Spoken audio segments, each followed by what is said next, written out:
ಮಹಾಸ್ವಾಮೀಜಿಯವರ ಪುಣ್ಯಾರಾಧನೆ ಹಾಗೂ ಸಾಮೂಹಿಕ ವಿವಾಹದ ಎಲ್ಲ ಕಾರ್ಯಕ್ರಮಗಳನ್ನು ನಡೆಸುತ್ತಿರ್ತಕ್ಕಂಥ ಆತ್ಮೀಯರು, ಆಧ್ಯಾತ್ಮಿಕ ಸಹೋದರರು, ಪರಮ ಪೂಜ್ಯರಾದಂತಹ ಸಂಗನಬಸವ ಮಹಾಸ್ವಾಮೀಜಿಯವರ ದಿವ್ಯ ಚರಣಕ್ಕೆ ಭಕ್ತಿ ಶರಣಾರ್ಥಿಗಳನ್ನು ಸಲ್ಲಿಸಿ,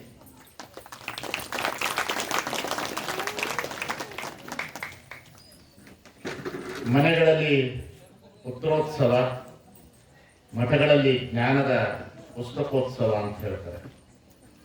ಹಾಗೆ ಈ ಮಠಕ್ಕೆ ನಮ್ಮೆಲ್ಲರ ಆಶಯದ ಮೇರು ವ್ಯಕ್ತಿತ್ವದ ಸದೃಶ್ಯದ ಕಿರೀಟವನ್ನು ಧರಿಸ್ತಕ್ಕಂತಹ ಈ ಮಠದ ಮುಂದಿನ ಉತ್ತರಾಧಿಕಾರಿಯಾಗಿರ್ತಕ್ಕಂಥ ಪರಮ ಪೂಜ್ಯ ಬಸವಲಿಂಗ ದೇವರಲ್ಲಿ ಭಕ್ತಿ ಶರಣಾರ್ಥಿಗಳನ್ನು ಸಲ್ಲಿಸಿ, ಇದು ಬಹಳ ಅಪರೂಪವಾದಂಥ ಕಾರ್ಯಕ್ರಮ.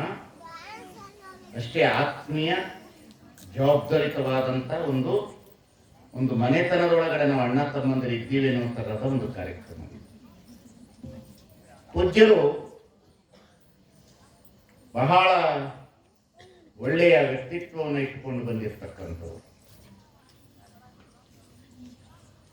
ಕಾರಣ, ಮಹಾತ್ಮರನ್ನ ಗರ್ಭಗುಡಿ ಒಳಗಡೆ ಇಟ್ಬಿಟ್ರೆ ಬಂಧನಕ್ಕೊಳಗಿಟ್ಟಂತೆ, ಮಹಾತ್ಮರನ್ನ ಸಮಾಜದೊಳಗಿಟ್ಟರೆ ಸ್ನೇಹಿತರಾಗ್ತಾರೆ.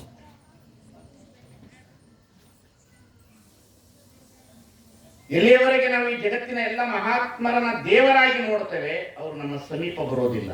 ಅವರು ನಮ್ಮಂತೆ ಮನುಷ್ಯರು ಅಂತ ತಿಳ್ಕೊಂಡ್ರೆ ಅವರ ವಿಚಾರಧಾರೆಗಳು ನಮ್ಮ ಹತ್ರ ಬರ್ತವೆ.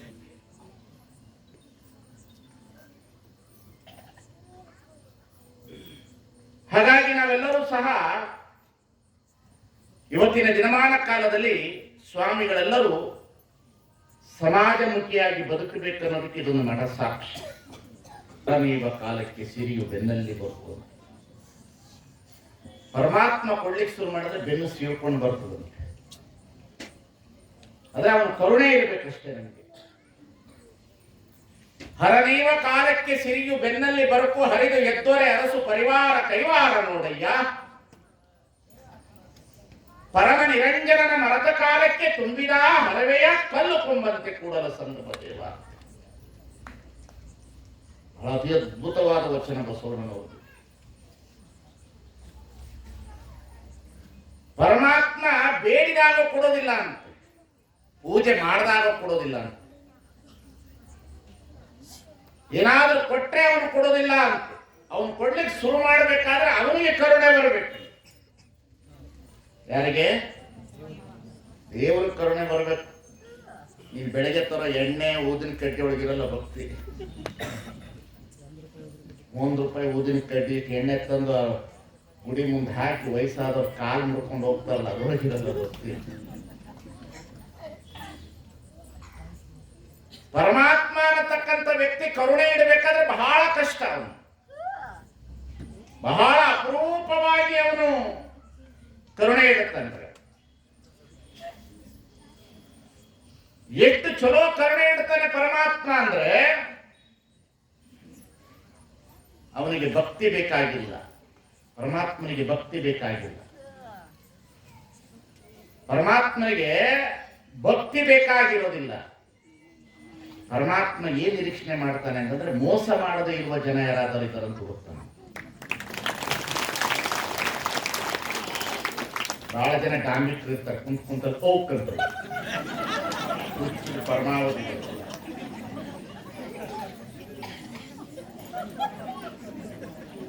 ಒಂಥರ ರೋಗ ಅದು.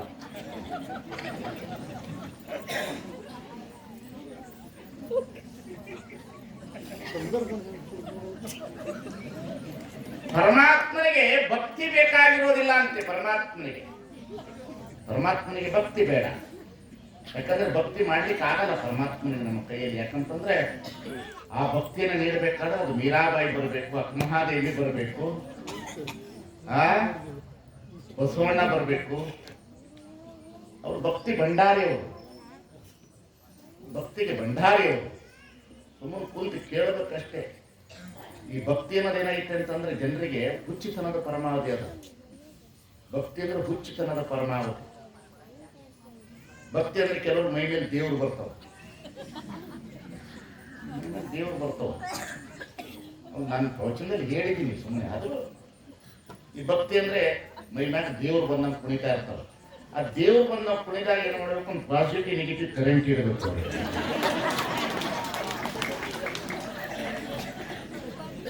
ನಮ್ಮ ದೇವ್ರು ಎಲ್ಲವನ್ನ ತೊಡೆದುಕೊಳ್ಳೋ ಶಕ್ತಿ ಇರಬೇಕು. ದೇವರು ಅಲ್ವಾ? ಮತ್ತೆ ಅವನು ಉತ್ಪತ್ತಿ ಮಾಡಿದ ಕರೆಂಟ್ ಅವನಿಗೆ ತಗೊಳಕ್ಕಾಗಲಿಲ್ಲ ಅಂದ್ರೆ ಅದೆಂತದ್ದು ಮೈ ಮ್ಯಾಗ ಬಂದದ್ದು?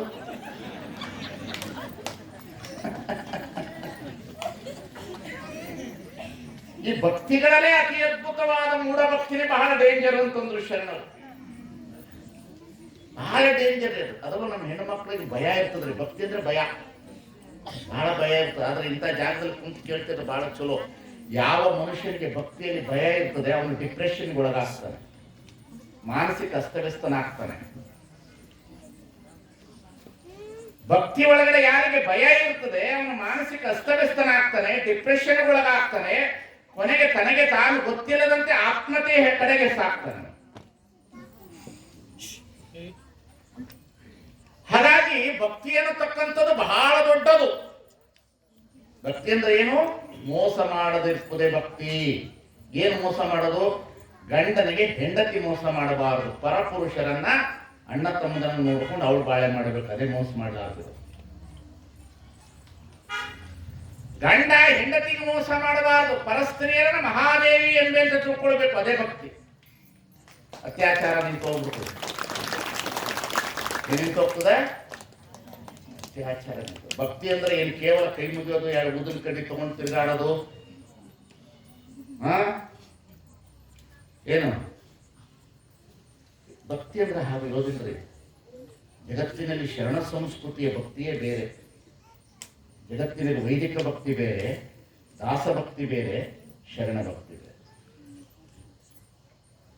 ಭಕ್ತಿಗಳಲ್ಲಿ ಬಹಳ ದೊಡ್ಡ ಭಕ್ತಿ ಜ್ಞಾನಕಾಂಡ ಮತ್ತು ಕರ್ಮಕಾಂಡ ಎರಡೇ ಇತ್ತು ಈ ದೇಶದೊಳಗೆ. ಒಂದು ಜ್ಞಾನಕಾಂಡ ಇತ್ತು, ಇನ್ನೊಂದು ಕರ್ಮಕಾಂಡ ಇತ್ತು. ಈ ಜ್ಞಾನಕಾಂಡ ಮತ್ತು ಕರ್ಮಕಾಂಡವನ್ನು ಮೀರಿ ಬಸವಾದಿ ಪ್ರಾಮುಖರು ಬಂದು ಭಕ್ತಿಕಾಂಡದ ವ್ಯವಸ್ಥೆ, ಭಕ್ತಿಕಾಂಡದ ಮೂಲಿಕ ಬಸವಣ್ಣ ಅಂತ. ನಿನ್ನ ಭಕ್ತಿಯಿಂದ ಬಣ್ಣವೇರಿತ್ತು ನೋಡ ಅಂತ ಬರೀತಾರೆ. ಭಕ್ತಿ ಒಳಗಡೆ ವಿಭಿನ್ನವಾದ ಭಕ್ತಿ ಅಂದ್ರೆ ಶರಣರ ಭಕ್ತಿ. ಯಾರು ಶರಣ ಭಕ್ತಿಯನ್ನು ಮಾಡ್ತಾರೆ ಅವರು ಜಗತ್ತಿಗೆ ಮುಕ್ತಿಯನ್ನು ಪಡಿಬೇಕಾಗಿಲ್ಲ, ಅವರು ಮುಕ್ತವಂತರಾಗಿ ಬದುಕಿರ್ತಾರೆ. ಬೇರೆ ಭಕ್ತಿಗಳೇನು ಮಾಡ್ತೇವೆ? ಜನರನ್ನು ಮೋಸ ಮಾಡ್ತದೆ. ವೈದಿಕ ಭಕ್ತಿ, ವೈದಿಕ ಭಕ್ತಿ ಅಂದ್ರೆ ಏನು? ದೇವರು ಮತ್ತು ಭಕ್ತರ ಮಧ್ಯೆ ಪೂಜಾರಿ ಅನ್ನತಕ್ಕಂಥ ದಳ್ಳಾಳಿ ಇರ್ತಾರೆ. ವೈದಿಕ ಭಕ್ತಿ. ದೇವರು ಮತ್ತು ಭಕ್ತರ ಮಧ್ಯೆ ಯಾರಿರ್ತಾರೆ? ಪೂಜಾರಿ ಇರ್ತಾರೆ. ಈಗ ದೇವಸ್ಥಾನಕ್ಕೆ ನೀವು ತಟ್ಟೆ ಒಳಗೆ ಹಣ್ಣು ಹಂಪಲು ತಗೊಂಡು ಹೋಗ್ತೀರಿ, ಬೆಳಿಗ್ಗೆ ಜಳಕ ಮಾಡಿ ತಗೊಂಡೋಗಿ ಕೊಡ್ತೀರಿ. ಕೊಟ್ಟ ಮೇಲೆ ಪೂಜೆ ಮಾಡ್ಲಿಕ್ಕೆ ಹೇಳ್ತೀರಿ. ಪೂಜೆ ಮಾಡ್ಲಿಕ್ಕೆ ಹೇಳಿದ ಕೂಡಲೇ ಪೂಜೆ ಮಾಡ್ತಾರೆ ಪೂಜಾರಿ. ಪೂಜೆ ಮಾಡಿ ಹೊರಗೆ ಬರ್ತಾನೆ. ದೇವ್ರ ಅನುಗ್ರಹ ಆಗ್ಬೇಕು. ಯಾರಿಗ ಅನುಗ್ರಹ ಆಗ್ಬೇಕು? ನೀನು ಕಷ್ಟಪಟ್ಟು ಪೂಜೆ ಮಾಡಿದೀಯ, ನಿನಗೆ ಅನುಗ್ರಹ ಆಗಬೇಕಂದ್ರೆ ಕಷ್ಟಪಟ್ಟು ಪೂಜೆ ಮಾಡಿದೀನೋ? ನೀನು ದೇವರ ಪೂಜೆಗೆ ಒಬ್ಬ ಪೂಜಾರಿ ಅನ್ನತಕ್ಕಂಥ ದಳ್ಳಾಳಿನ ಇಟ್ಕೊಂಡಿದ್ದೆ ಅಂತಂದ್ರೆ ಅದೆಂತ ಭಕ್ತಿ ಇದು?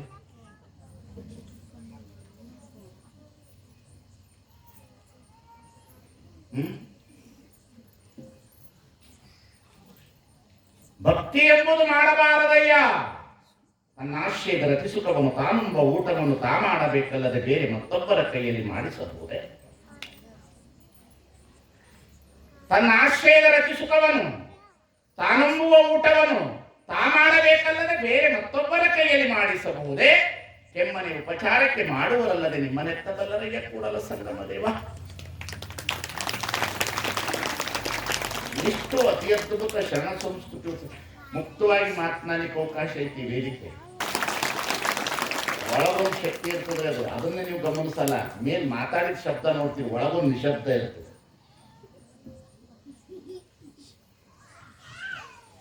ಹಾಗೆ ಈ ಜಗತ್ತಿನೊಳಗಡೆ ವೈದಿಕ ಭಕ್ತಿಯೇ ಬೇರೆ, ದಾಸ ಭಕ್ತಿಯೇ ಬೇರೆ, ಶರಣ ಭಕ್ತಿಯೇ ಬೇರೆ. ಭಕ್ತಿಗಳಲ್ಲಿ ವಿಭಿನ್ನವಾದ ಭಕ್ತಿಗಳು. ನವವಿಧ ಭಕ್ತಿಗಳಿದೆ, ಷಡ್ವಿಧ ಭಕ್ತಿಗಳಿದೆ, ನಾರದನ ಭಕ್ತಿ ಸೂತ್ರ ಅಂತಾನೆ. ಈ ದೇಶದಲ್ಲಿ ಭಕ್ತಿಗೇನು ಕೊರತೆ ಇಲ್ಲ. ಕಾಶ್ಮೀರದಿಂದ ಕನ್ಯಾಕುಮಾರಿವರೆಗೂ ಇದೆ. ಬಹಳ ದೊಡ್ಡ ಭಕ್ತಿ ಚಳುವಳಿ ಪರಂಪರೆ ನಮ್ಮಲ್ಲಿ ನಡೆದಿದೆ. ದೊಡ್ಡ ಚಳುವಳಿ ಜ್ಞಾನೇಶ್ವರು, ತುಕಾರಾಮ್, ಚೈತನ್ಯ ಮಹಾಪ್ರಭು, ಶೈವರು, ಶಾಕ್ತರು, ಬುದ್ಧಿಸ್ಟರು, ಜೈನರು, ಸಪ್ತಶೈವಗಳು, ಶಂಕರಾಚಾರ್ಯರು, ಮಧ್ವಾಚಾರ್ಯರು, ರಾಮಾನುಜಾಚಾರ್ಯರು, ಶರಣ ಪರಂಪರೆ, ಕನಕದಾಸ, ಪುರಂದರದಾಸ, ಬಹಳ ದೊಡ್ಡ ಪರಂಪರೆ ಭಾರತಕ್ಕೆ. ಭಕ್ತಿ ಚಳುವಳಿಗೆ ಬಹಳ ದೊಡ್ಡ ಪರಂಪರೆ ಇದೆ ಭಾರತದಲ್ಲಿ. ಒಂದೊಂದು ಚಳುವಳಿ, ಒಂದೊಂದು ಕಾಲದಲ್ಲಿ ಒಂದೊಂದು ಚಳುವಳಿ ಆಯಿತು. ಒಂದೊಂದು ಕಾಲದಲ್ಲಿ ಒಂದೊಂದು ಚಳುವಳಿ. ಒಂದು ಕಾಲದಲ್ಲಿ ಬುದ್ಧನ ಕಾಲದೊಳಗಡೆ ಬಹಳ ಮೌನ ರೀತಿಯಲ್ಲಿ ಚಳುವಳಿ. ಮಹಾವೀರನ ಕಾಲದಲ್ಲಿ ಅಹಿಂಸೋ ಪರಮೋ ಧರ್ಮ ಅನ್ನತಕ್ಕಂತಹ ಚಳುವಳಿ. ಶೈವರ ಕಾಲದಲ್ಲಿ ಶಿವನನ್ನ ಆರಾಧನೆ ಮಾಡಿಕೊಂಡು ಅತಿ ಅದ್ಭುತವಾಗಿರ್ತಕ್ಕಂಥ ಕಾಲ್ಪನಿಕ ಲೋಕದ ವ್ಯಾಸ ಮಹರ್ಷಿಗಳು ಬರೆದಿರ್ತಕ್ಕಂತಹ 18 ಪುರಾಣಗಳಲ್ಲಿ 10 ಶೈವ ಪುರಾಣಗಳಲ್ಲಿ ಬರ್ತಕ್ಕಂತಹ ಆ ಪೌರಾಣಿಕ ಕಲ್ಪನೆ ತಳಹದಿಯ ಮೇಲೆ ಬರ್ತಕ್ಕಂಥ ಭಕ್ತಿ ಪರಂಪರೆ ಬೇರೆ. ನಾರದನ ಭಕ್ತಿ ಸೂತ್ರದ ಮೇಲೆ ಬರ್ತಕ್ಕಂಥ ಪರಂಪರೆಗಳೇ ಬೇರೆ. ಅದಾದ ನಂತರ ಬರ್ತಕ್ಕಂತಹ ಶಂಕರಾಚಾರ್ಯರ ಭಕ್ತಿ ಪರಂಪರೆ ಚಳುವಳಿಯೇ ಬೇರೆ. ಅದಾದ ನಂತರ ಮಧ್ವಾಚಾರ್ಯರ ಭಕ್ತಿ ಚಳುವಳಿಯ ಪರಂಪರೆ ಬೇರೆ. ರಾಮಾನುಜಾಚಾರ್ಯರ ಜೀವ ಜಗತ್ತು ಈಶ್ವರದ ಚಳುವಳಿಯೇ ಬೇರೆ. ಭಕ್ತಿ ಅನ್ನತಕ್ಕಂಥ ಶಬ್ದ ಇದೆಯಲ್ರಿ, ಅದು ಕೈ ಮುಗಿಯೋದಲ್ಲ. ಬಹಳ ಜನ ಭಕ್ತಿ ಅಂದ್ರೆ ಕೈ ಮುಗಿಯೋದು ಅಂತ ಹೇಳೋದು. ಭಕ್ತಿ ಅನ್ನತಕ್ಕಂಥ ತಳಹದಿಯ ಬೇಸಿಕ್ ಮೇಲೆ ಈ ಜಗತ್ತಿನಲ್ಲಿ ಧರ್ಮಗಳು ನಿಂತಿರ್ತಕ್ಕಂಥ ಬಹಳ ನಿಂತಿರೋದೇ ಭಕ್ತಿ ಅನ್ನತಕ್ಕಂಥ ಚಳುವಳಿಯ ಮೇಲೆ ಜಗತ್ತಿನಲ್ಲಿ ಬಹಳ ದೊಡ್ಡ ಪರಂಪರೆ ಭಾರತದ ಇತಿಹಾಸಕ್ಕೆ. ಬಹಳ ಗಮನ ಇಟ್ಟು ಕೇಳಬೇಕು ನೀವು. ಇವತ್ತು ಸದ್ಯದ ಪರಿಸ್ಥಿತಿಯಲ್ಲಿ ಉಕ್ರೇನ್ ಮತ್ತು ರಷ್ಯಾ, ನಿಮ್ಗೆ ಯಾರಿಗೂ ಗೊತ್ತಾಗೋದಿಲ್ಲ ಪಾಪ, ಆನಂದವಾಗಿದ್ದೀರಿ ನೀವೆಲ್ಲ, ಪುಣ್ಯವಂತರಿದ್ದೀರಿ. ಉಕ್ರೇನ್ ಅನ್ನತಕ್ಕಂಥ ದೇಶನೇ ಅರ್ಧಕ್ಕರ್ಧ ಮುಗಿದೋಗಿದೆ, ಏನು ಉಳಿದಿಲ್ಲ. ನಾವಿಲ್ಲಿ ಕುಳಿತುಕೊಂಡಿದ್ದೇವೆ. ಕಾರಣ ನಮ್ಮ ಮುಗ್ಧತೆ, ನಮ್ಮ ದೇಶದ ಆಧ್ಯಾತ್ಮದ ಒಂದು ಸೊಗಡಿನ ವಾಸನೆ ಒಳಗಡೆ ಜನರ ಬಹಳ ಒಳ್ಳೆಯ ಬದುಕನ್ನು ಸಾಗಿಸುವಂತ ವ್ಯವಸ್ಥೆ ಅಂದ್ರೆ ಭಾರತಕ್ಕೆ ಆಧ್ಯಾತ್ಮದ ನೆಲಗಟ್ಟಿನ ಮೇಲೆ ನಿಂತಿರೋದ್ರಿಂದ ಭಾರತ. ಅದಕ್ಕಾಗಿ ಅರವಿಂದರ ಹೇಳಿದ್ರಂತೆ, ಅರವಿಂದರ ಒಂದ್ಸಲ ಯಾರಕ್ಕೆ ಹೇಳಿದ್ರಂತೆ, ಭಾರತ ಅಂದ್ರೆ ಏನಂತ. ಭಾರತ ಅಂದ್ರೆ ಇನ್ನೇನಿಲ್ಲ, ಸಣ್ಣ ಸಣ್ಣ ಮರಳಿನ ಅಣುವಿನೊಳಗೆ ಕುಳಿತಿರುವಂತ ಮಹಾತ್ಮರ ದಿವ್ಯದ ಸಂದೇಶಗಳೇ ಭಾರತ ಅಂತ ಹೇಳಿ ಅರವಿಂದ್ರ ಈಗ ಹೇಳಿದ್ರೆ 12ನೇ ಶತಮಾನದಲ್ಲಿ ಪ್ರಭುದೇವರು ಹೇಳಿದ್ರು, ಸಾರಿ ಚೆಲ್ಲಾದ ಮುಕುತಿ ಗುರು ತೋರಿಸದೆ ಕಾಣಿಸದನ್ನ.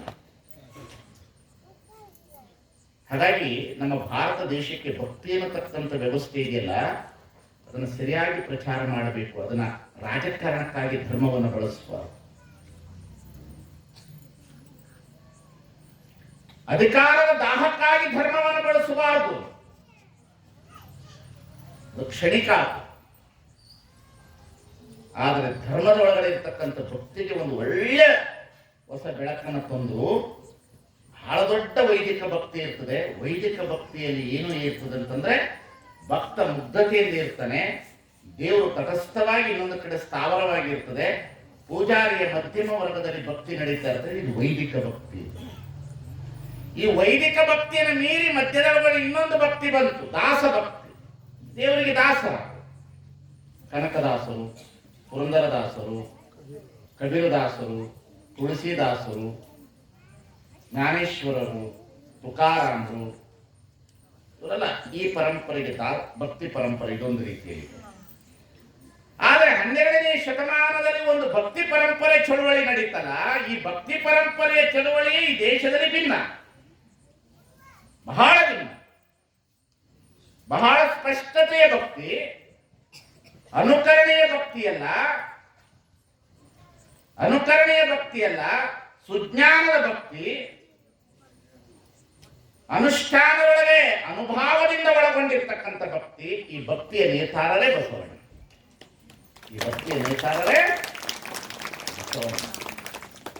ಇಂತಹ ಭಕ್ತಿಯ ನೇತಾರರಾದಂತಹ ಬಸವಣ್ಣನವರು 12ನೇ ಶತಮಾನದೊಳಗಡೆ ಭಕ್ತಿಯನ್ನು ಆಚರಿಸಿದ್ರು. ಏನು ಆಚರಿಸಿದ್ರು ಅಂದ್ರೆ ಭಕ್ತಿಗೆ ಒಂದು ಹೊಸ ವ್ಯಾಖ್ಯಾನವನ್ನು ಬರೆದ್ರು.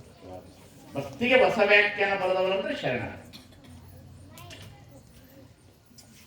ಬಹಳ ಜನ ಜ್ಞಾನ ಹೇಳ್ತಾರೆ, ಅದರ ಸುಜ್ಞಾನದ ಕಡೆಗೆ ಹೋಗೋದಿಲ್ಲ.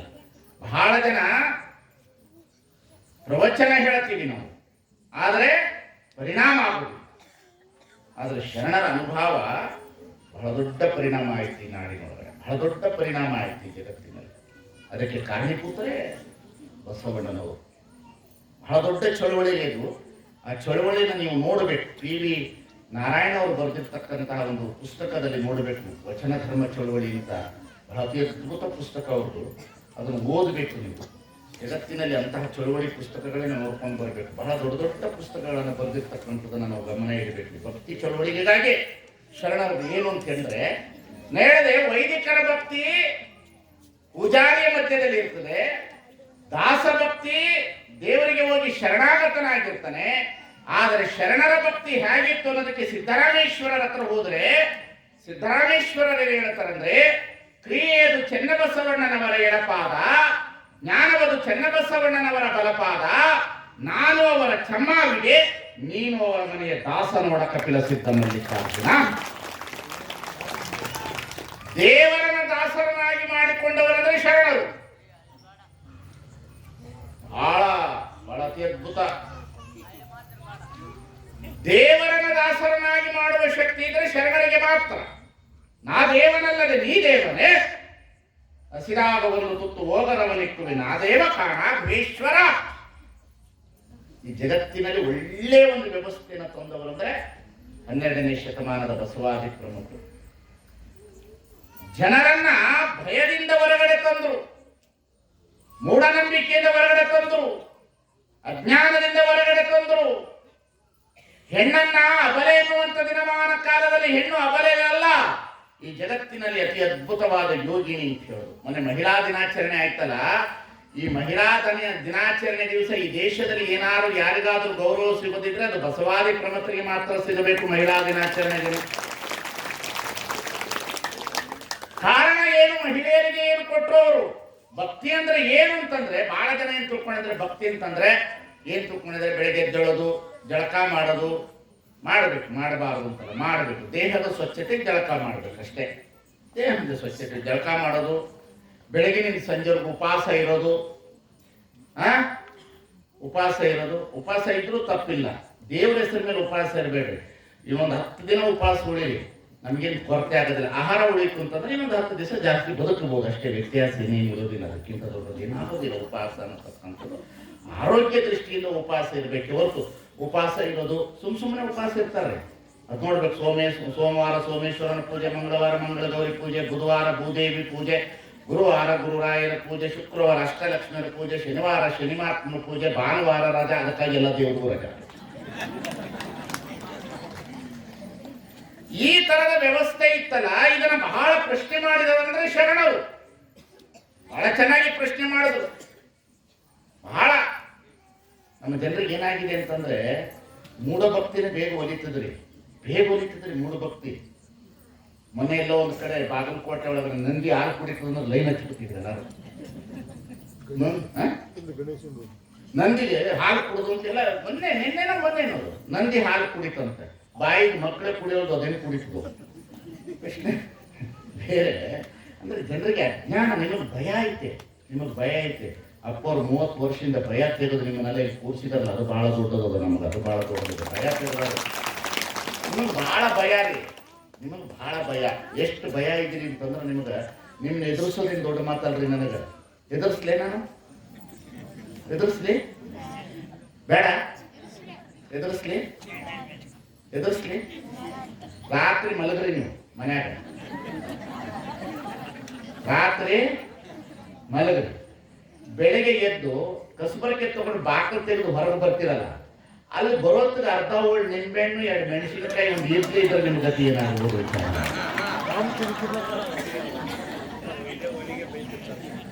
ಏನದು?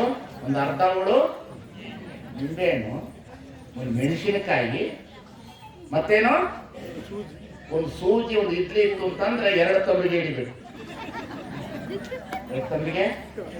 ಒಂದು ತಂಬಿಗೆ ಅಲ್ಲ, ಎರಡು ತಂಬಿಗೆ. ನಿನಗೊಂದು ಇಟ್ಲು ನಿನ್ನನ್ನು ಎದುರಿಸ್ತಾರಂತಂದ್ರೆ what is the weak animal ನಾವು?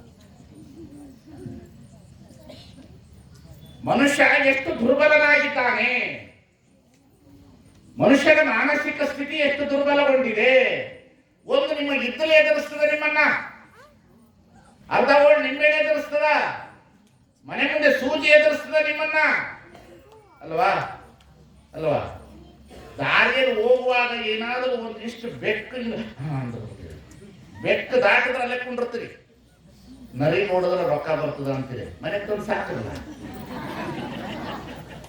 ಇನ್ನೇನಿರೋದಿಲ್ಲ ಅಲ್ಲಿ. ನರಿ ನೋಡಿದ್ರ ರೊಕ್ಕ ಬರ್ತದ, ಬೆಕ್ಕು ನೋಡಿದ್ರ ಅಪಶಕುನ ಅನ್ಸದ, ಅಲ್ವಾ? ಅಂದ್ರೆ ನಿಮ್ಮ ತಲೆ ಒಳಗೆ ಏನು ತುಂಬಿಸಿದ್ದಾರೆ ಇದನ್ನೆಲ್ಲ ತೆಗೆದ್ರು ಬಸವಣ್ಣ. ಬಹಳ ಚೆನ್ನಾಗಿ ತೆಗೆದರೆ ಅವರು. ಇದು ನನ್ನ ಮಾತಲ್ಲ, ಇದು ನನ್ನ ವಿಚಾರಧಾರೆಗಳಲ್ಲ. ಅದು ನಿಮ್ಮನ್ನ ಬದುಕಲಿಕ್ಕೆ ಅವಕಾಶ ಮಾಡಿಕೊಟ್ಟವರು ಯಾರಾದರೂ ಈ ಜಗತ್ತಿನಲ್ಲಿದ್ದರೆ ಅದು ಬಸವಾದಿ ಪ್ರಮಥರು ಒಬ್ಬರೇ ಎನ್ನತಕ್ಕಂಥದ್ದು. ಮನುಷ್ಯ ಬದುಕಬೇಕಪ್ಪ, ಮನುಷ್ಯ ಉಳಿಬೇಕು. ಮನುಷ್ಯ ಹುಟ್ಟಿ ಬಂದಿದ್ದಾನೆ, ಎಷ್ಟು ವರ್ಷ ಬದುಕ್ತೇವೆ? ನಮಗೆ ಎಷ್ಟು ವರ್ಷ ಇರ್ಲಿಕ್ಕೆ ಸಾಧ್ಯ? 10ರ ಹಕ್ಕಿ, 20ರ ನಕ್ಕಿ, 30ರ ಮುರುಕ, 40ರ ಗರ್ವ, 50ರ ಅರಿವು, 60ರ ಮರವು, 70ರ ಕಾಗೆ, 80ರ ಗೂಗೆ, 90ರ ಬಾಗಿ, 100 ಹೊತ್ಕೊಂಡು ಇಷ್ಟು ಹೋಗ್ತದ ಅನ್ನುವಂಥ ದೇಹವೇ ಇಷ್ಟು ದಿಮಾಕ್ ಮಾಡ್ತದ್ರಿ. ಇಲ್ಲಿ ಕುಂತಿರ್ತಿರಲ್ಲ, ಯಾರು ಕುಂತಿರ್ತಿರಲ್ಲ, ಸ್ವಲ್ಪ ಆ ಕಡೆ ಕುತ್ಕೊಳ್ಳವ ಅಂದ್ರ ನನ್ನ ಆ ಕಡೆ ಕುತ್ಕೊಂಡು ಅಷ್ಟು ಮಂದಿ ಮುಂದ ಮನುಷ್ಯನಿಗೆ ಅಹಂಕಾರ ಅಂದ್ರೆ ಮನುಷ್ಯನಿಗೆ ಏನು ತಿಳಿದುಕೊಳ್ಬೇಕದನ್ನು ತಿಳಿದುಕೊಳ್ತಾ ಇಲ್ಲ. ಮನುಷ್ಯ ಎದಕ್ಕಾಗಿ ಬಂದಿದ್ದಾನೆ ಅನ್ನತಕ್ಕಂಥ ಅರಿವಿನ ಪ್ರಜ್ಞೆನೆ ನಾವು ಮರೆತು ಬಿಟ್ಟ. ನಾವು ಇದನ್ನು ಎಚ್ಚರಿಸಿದವರು ಬಸವಾದಿ ಪ್ರಮಥರು. ಆನೆಯನ್ನೇರಿಕೊಂಡು ಹೋದಿರೆ ನೀವು, ಕುದುರೆಯನ್ನೇರಿಕೊಂಡು ಹೋದಿರೆ ನೀವು, ಕುಂಕುಮ ಕಸ್ತೂರಿಯ ಪೂಸಿಕೊಂಡು ಹೋದಿರೆ ನೀವು, ಸತ್ಯದ ನಿಲುವ ನರಿಯದೆ ನರಕಕ್ಕೆ ಭಾಜನವಾದಿರಲ್ಲ, ಅಲ್ವಾ? ನರಕಕ್ಕೆ ಭಾಜನವಾದಿರಲ್ಲ. ನಾವೆಲ್ಲರೂ ನರಕಕ್ಕೆ ಭಾಜನರಾಗಿದ್ದೇವೆ. ಯಾರ ಮನೆಯಲ್ಲಿ ನೆಮ್ಮದಿ ಇದೆ? ಯಾರ ಮನೆಯಲ್ಲಿ ಶಾಂತಿ ಇದೆ? ಯಾರು ನೆಮ್ಮದಿಯಿಂದ ನಿದ್ರೆ ಮಾಡ್ತಾ ಇದ್ದೀರಿ? ಯಾರು ಸುಖದಲ್ಲಿ ಜೀವನವನ್ನು ಸಾಗಿಸ್ತಾ ಇದ್ದೀರಿ? ಎಷ್ಟು ಜನ ನಿದ್ರೆ ಮಾತ್ರ ತೆಗೆದುಕೊಂಡು ಮಲಗ್ತಾ ಇದ್ದೀರಿ? ಎಷ್ಟು ಜನ ನಿಮ್ಮ ಮನೆಯೊಳಗಡೆ ಇರತಕ್ಕಂಥ ಸಂಸಾರದೊಳಗಡೆ ಸಂಶಯ ಇಟ್ಟುಕೊಂಡು ಜೀವನ ಮಾಡ್ತಾ ಇದ್ದೀರಿ? ಎಷ್ಟು ಜನ ಅಕ್ಕಪಕ್ಕದವರ ಬಗ್ಗೆ ಅನುಮಾನದಿಂದ ಬದುಕ್ತಾ ಇದ್ದೀರಿ? ಎಷ್ಟು ಜನ ನೀವು ಅನುಮಾನದ ರೀತಿಯಲ್ಲಿ, ಸಂಶಯದ ರೀತಿಯಲ್ಲಿ ಬದುಕ್ತಿರ್ತಕ್ಕಂಥ ಮನುಷ್ಯ ಈ ಜಗತ್ತಿನಲ್ಲಿ ಹುಚ್ಚಾಸ್ಪತ್ರೆಯಲ್ಲಿ ಹುಚ್ಚರಿಲ್ಲ. ಹೊರಗಡೆ ಇರ್ತಕ್ಕಂಥ ಜನರೆಲ್ಲ ಹುಚ್ಚರೆ. ಹುಚ್ಚಾಸ್ಪತ್ರೆಯಲ್ಲಿ ಅವನು ಮೆದುಳು ಬದಲಾಗೈತೆ, ನಿಮ್ದು ಜೀವನನೇ ಬದಲಾಗಿದೆ. ಮನುಷ್ಯ ಬದುಕಿರುವಷ್ಟಾದ್ರೂ ಎಷ್ಟು ದಿವಸ ಬದುಕಲಿಕ್ಕೆ ಸಾಧ್ಯ ಐತೆ ಈ ಜಗತ್ತಿನಲ್ಲಿ? ಎಷ್ಟು ದಿವಸ ಬದುಕಬಹುದು ಮನುಷ್ಯ? ಇದನ್ನೆಲ್ಲ ಎಚ್ಚರಿಸಿದ್ರು ಬಸವಾದಿ ಪ್ರಮಥರು. ಒಂದು ವರ್ಗದ ಚಿಂತನೆ ನನಗೆ ಇಲ್ಲಿ ಮಾಡ್ಲಿಕ್ಕೆ ಆಗೋದಿಲ್ಲ. ಒಂದು ಕಡೆ ಭಕ್ತಿಯ ಕಡೆ ಚಳುವಳಿ ಮಾಡಿದ್ರು, ಇನ್ನೊಂದು ಕಡೆ ಮೂಢನಂಬಿಕೆಯನ್ನು ವಿರೋಧಿಸಿದ್ರು, ಇನ್ನೊಂದು ಕಡೆ ಹೆಣ್ಣು ಮಕ್ಕಳನ್ನ ತಾಯಿಯಾಗಿಕೊಂಡ್ರು, ಇನ್ನೊಂದು ಕಡೆ ಬಹಳ ಅತಿ ಅದ್ಭುತವಾದಂತ ದೊಡ್ಡ ಚಳುವಳಿ ಏನು ಅವ್ರದ್ದು ಅಂತಂದ್ರೆ, ಬಹಳ ಜನ ಏನಂತಾರಂದ್ರೆ character is lost, everything is lost, wealth is lost, everything is lost. ಹಣ ಹೋಯ್ತು, ಎಲ್ಲ ಹೋಯ್ತು. ಕ್ಯಾರೆಕ್ಟರ್ ಹೋದ್ರೆ ಎಲ್ಲ ಹೋಯ್ತು ಅಂತೀವಿ. ಕ್ಯಾರೆಕ್ಟರ್ ಹೋಯ್ತಾರೆ ಎಲ್ಲರೂ ಹೋದ್ರು ಅಂತ ಅನ್ನೋದಾದ್ರೆ ಸೂಳೆಯನ್ನು ತಂದು ಶರಣೇನಾಗಿ ಮಾಡೋದಿಲ್ಲ. What is the character?